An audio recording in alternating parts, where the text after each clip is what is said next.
Hallo, ek is Eddie Goldberg en is aangeskakel by AgriScoops, die middelpunt tussen die boer en die verbruiker. Ons gesels vandag oor die belangrikheid van kalium in plante. Ons gesels met die bemarkings- en ontwikkelingsbestuurder vir Revenza Next in Sub-Sahara Afrika, Stefan Maree. Revenza Next is 'n multinasjonale maatskappy wat biologiese oplossings bied vir boere wat meer volhoubaar wil boer. Stefan, watter rol speel kalium in plante?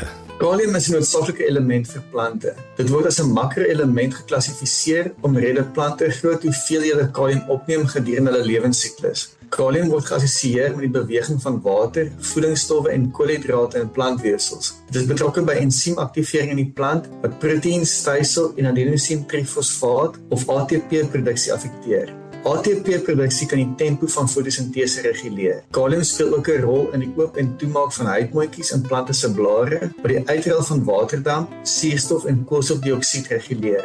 Indien kalium nie in voldoende hoeveelhede beskikbaar is nie, word plantegroei ingekort en opbrengste verlaag. Ander rolle van kalium in plante sluit droogteweerstand, die behoud van turgor, die translokasie van suikers en stysels en weerstand teen siektes in. Is daar simptome wat boere kan gebruik om kaliumtekorte te diagnoseer in hul plante? Plante met kaliumtekorte het dikwels geskreide blaarrande wat eers sigbaar is op ouer blare. Dis nou die blare laer af op lote. Die rede daarvoor is dat kalium mobiel is in plante en dat dit getranslokeer word van ouer blare na jong, nuwe groei indien nodig.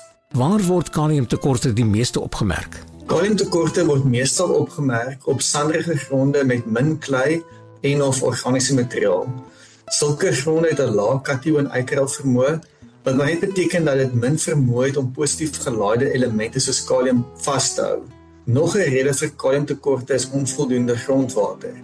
Omrede kalium styf bind aan gronddeeltjies, beweeg dit meestal via diffusie na plantwortels. En dit was die bemarkings- en ontwikkelingsbestuurder vir Revenza Next in Sub-Sahara Afrika, Stefan Maree.